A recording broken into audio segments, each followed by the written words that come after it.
everyone. Welcome to another episode of It's Crystal Clear, a show that's designed to tell your money where to go instead of always wondering where it went. My name is Felicia Young, and as always, thank you for allowing me to help you along your journey towards financial freedom. So today's episode is called Someone Please Call 911. Today we're going to talk about emergencies, more specifically, you having an emergency fund. You know what an emergency is. It's an urgent, sudden, or serious event or an unforeseen change in circumstances that requires immediate action in order to prevent danger to life, health, or property, or to avoid disaster. If you've ever faced emergencies in your life, you know it can be extremely scary. It can cause you a lot of stress, it can throw your plans completely off, and it could cost you a lot of money. That's why it's important to have an emergency fund before the emergency happens. So, emergency fund is money you set aside specifically for unplanned expenses or unforeseen financial emergencies. So, like you're driving down the road and every light on your dashboard panel lights up. You take it to the shop and they tell you that this is wrong, that malfunctioned, this blew out, and you can't drive your truck anymore until it's fixed. That's an emergency without using your credit card and paying interest because you don't have the money to pay the bill in full? Do you have money set aside to pay for anything like that? So my truck was driving funny the other day, and it was shaking a little bit, and I could feel the grinding and a little squealing. So I went to the brake shop thinking I simply needed new brake pads. Nope. They showed me where two of my tires had worn down a lot. Y'all, I put a lot of miles on my truck. So I had to replace both of those tires. The salesman asked if I wanted to replace all four of the tires. So I asked him how much would that cost? And in my head, I heard him say it was a million bazillion dollars. So I asked him if the other two tires were worn out too. He said, no, you have about 1 or 2 years left on those. So I said, so why in the world would I buy new ones now? I'll see you in 1 to 2 years. To me, that did not make a lick of sense when I could keep my money in an interest bearing account for 2 more years. But I'm thankful that I did have money in my account to pay for those two tires that I needed to have replaced and not be stressed because using that money will force me not to have money for a living like it would have in the past. Another emergency, you start to feel bad. Nothing over the counter is providing relief. You go to the doctor and you get diagnosed with something you can't even pronounce. You have insurance, but y'all know those insurances, you have to have a copay. Expenses that's not covered by your insurance, like some prescriptions and other treatments, and then you're told to stay off work for at least 3 weeks. You only have 1 week of sick time left at your job. That's an emergency. So without using a credit card and paying interest because you don't have the money to pay the bill in full, do you have money set aside to pay your hospital bills? Another emergency. You get laid off from your job, and it's taking quite a bit of time to find another one that allow you to have the same life or better lifestyle that you had before. So how are you going to live for the next few months until you find that job? How will your rent or your mortgage be paid? How will you keep your lights on? Do you have money to pay for something to eat? What are you going to do without living on your credit cards and paying interest because you don't have the money to pay in full every month? That's an emergency. Another emergency, natural disasters. Where I live, June through October tends to put us on edge. It's hurricane season, and we never know where a storm will hit. And if it does, what category would it be? Would it be a one, a three, or a five? But we do know one thing for sure, it puts our area in an emergency situation. We faced this a few weeks ago. A storm formed and it barreled over the Caribbean islands. It caused flooding and it caused devastation. Then it started heading towards America. But where? As the days got closer, we were told that it was heading towards where I live. Immediately, the store shelves became empty from people buying up everything they need to weather a storm. Lines at gas stations were so long from people filling up their tanks just in case they needed to evacuate. The storm hit and it caused people a lot of destruction. and it spun their lives into an emergency situation. Flood water stranded cars, flood water soaked up houses. High winds blew out windows, power lines were damaged, and families had no electricity for at least a week. People contacted their insurance companies to start the replacement process, only to be told their deductible had to be paid before they would step in, that their policy didn't cover this, that their policy only covered that. But the storm did this. FEMA would help a little, $750 for this or up to $2,000 for that.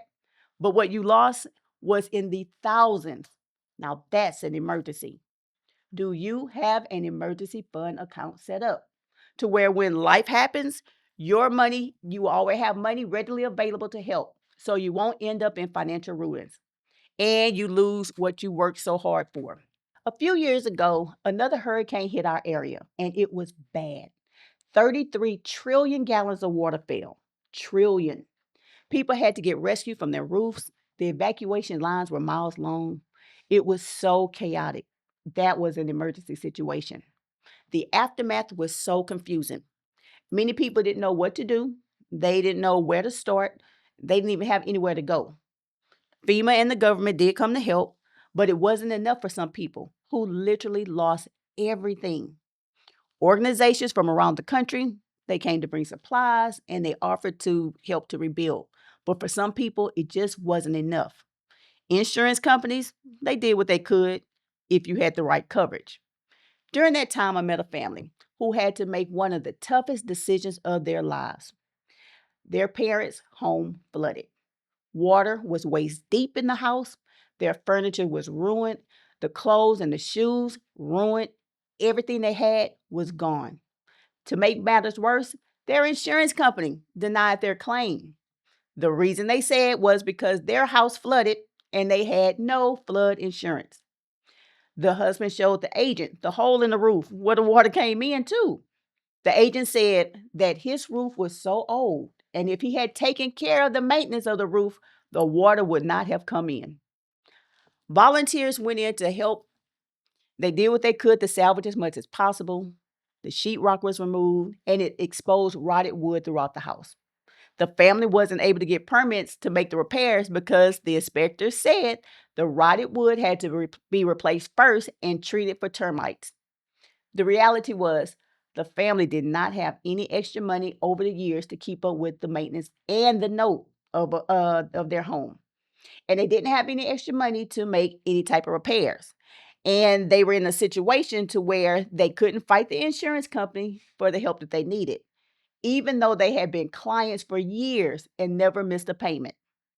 They made a hard choice to sell their home that they had raised all of their children and grandchildren in to an investor for less than what it was valued before the storm. The bank got its money from the sale. The family got pennies. Now that is an emergency.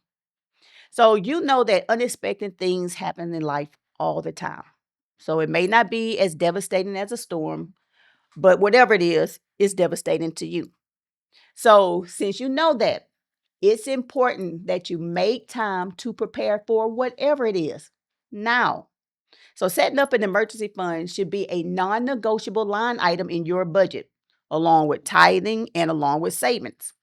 So I know you're looking at me and I know you're saying, how in the world can I carve out more money when I'm still living paycheck to paycheck now? Y'all, I promise, I understand. I really do. But you're going to have to do it. Otherwise, imagine an alternative if you don't have any money saved on the side.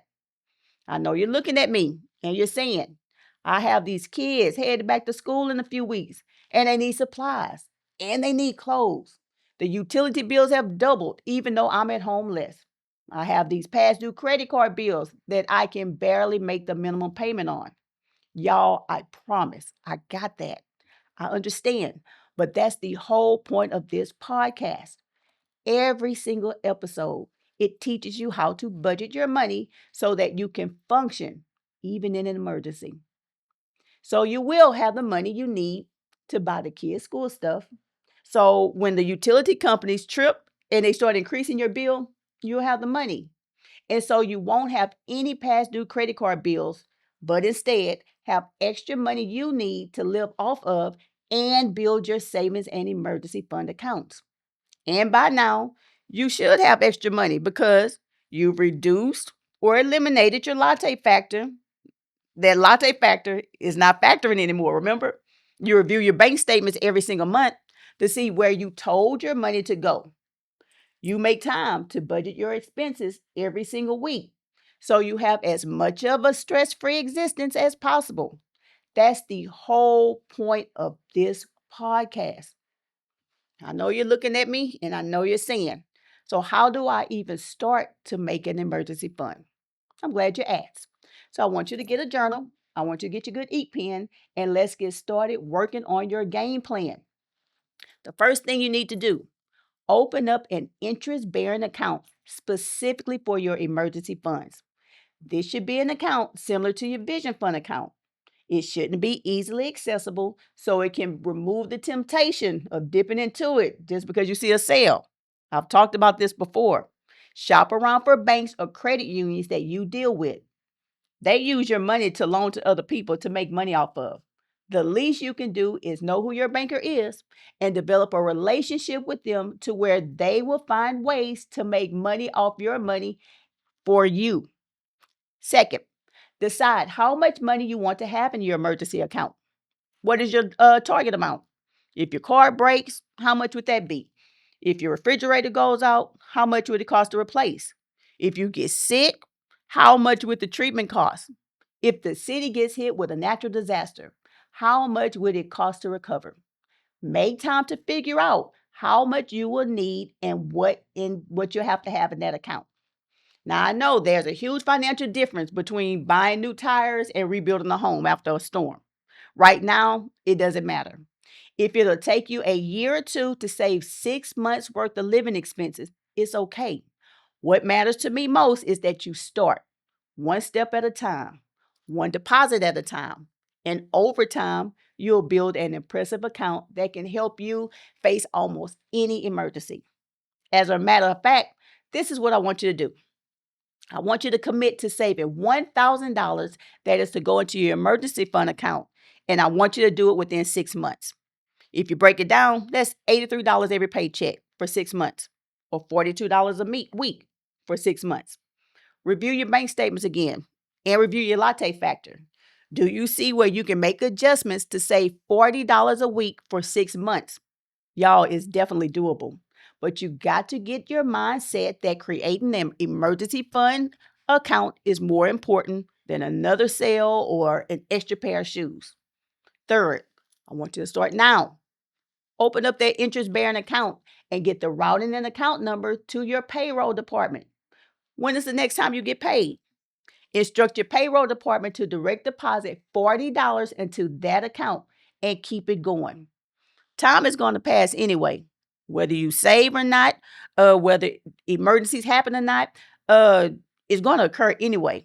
So why not plan for it? And once you get comfortable, challenge yourself to increase that amount every quarter or twice a year, or even if it's once a year. Whatever you decide to do, just do it. So you'll have a cushion saved to soften the blow of unexpected expenses. Fourth, give it time.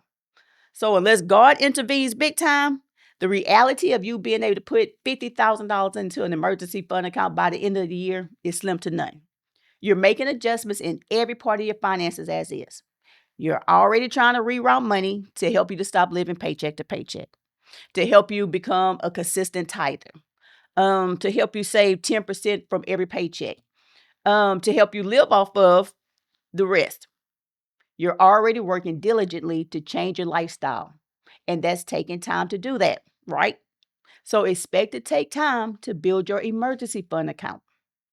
Fifth, name your emergency. So this emergency fund is not an extra savings account. This is for true emergencies. But what classifies as an emergency for me is not the same for you. So getting those tires was an emergency for me. I drive a lot. I'm in and out of town all the time, day and night. And I only have one vehicle. So I don't have the time to be stranded anywhere because I need a new set of tires or an alternator or a starter. I need to do that for my car. For you, it may be something different. like if you lost a job and need time to find another one, or if you're in the hospital and your insurance doesn't cover the treatments that you need. Our life emergencies are different. Make time to write down yours. Define what a true emergency is for you. If something happens that you did not budget for, do not go into that account until you check off all the boxes that you define for yourself as a true emergency. This account is not for you to withdraw simply because you have an inconvenience. That's different from an emergency. That's what your savings account is for. That's why you eliminate expenses so you can have extra money available for inconveniences. Now, what if you're deep in debt right now? Do you still make time to save for an emergency, or do you wait until after you pay off all your loans and debt? My answer is you need to do both. You never know when an emergency will occur. If you use all your money to pay off all your credit card debts using the snowball method, what would happen if your tire blew out? Or what would happen if you get sick and you have to be rushed to the hospital? Or if you had some damage to your home that your insurance company won't pay for?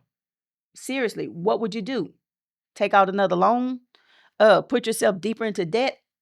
That's defeating the purpose of what we're doing here on It's Crystal Clear. What I need you to do is find ways to carve out money to put into your emergency fund, no matter what. This will give you a reliable safety net. So I know some of you may be saying, all this is easier said than done. I simply do not have any extra money. I already can't pay my bills. I don't have money to tithe. I don't have money to save. I don't have money to put into an emergency fund. Felicia, every day of my life is an emergency. I just simply can't do that. To that, I say, go back to episode 1 of It's Crystal Clear. And I want you to make time to watch each episode. And I need you to make time to watch every upcoming episode. And I need you to become determined to use extreme measures to 1, generate additional income, 2, reduce expenses to the bare minimum for a temporary amount of time so you can get out of this hole and breathe. If you're living a life now that finds you constantly struggling and constantly behind on bills, or simply always paying bills, you are going to have to make up your mind that you're not going to live another day like that. I tell you all the time, that's not the life that God created you to have. And that shouldn't be the life that you want to have. Y'all, emergencies happen in life. That's all a part about lifing. But having an emergency fund account set up will help you not go through into debt further. Remember, the overall goal of us having money is to use it as a tool and resource to fund life experiences, whether it's planned like purchasing your dream home or going on a dream vacation, or an emergency like dealing with the aftermath of the storm. No matter what the situation is, because you are using the tools that you are learning through It's Crystal Clear, you are putting yourself in a financial position to pay for it all without going broke doing it. But you have to make time to tell your money where to go and to quit wondering where it went. So that ends this week's episode, and I hope that it gave you the boost you need to keep moving forward. And if it did, I want you to share this episode with others who you feel will benefit from it as well. We're on YouTube, Spotify, and Apple. So I want to thank my behind the scenes team for all they do to bring me to you each and every week. And I want to thank you for allowing me to be brought to you every single week. Keep up the great work. You're doing a great job. Until next time, I want you to dream big. I want you to stay focused, and I want you to live your best life within budget. I'll see you next time on It's Crystal Clear.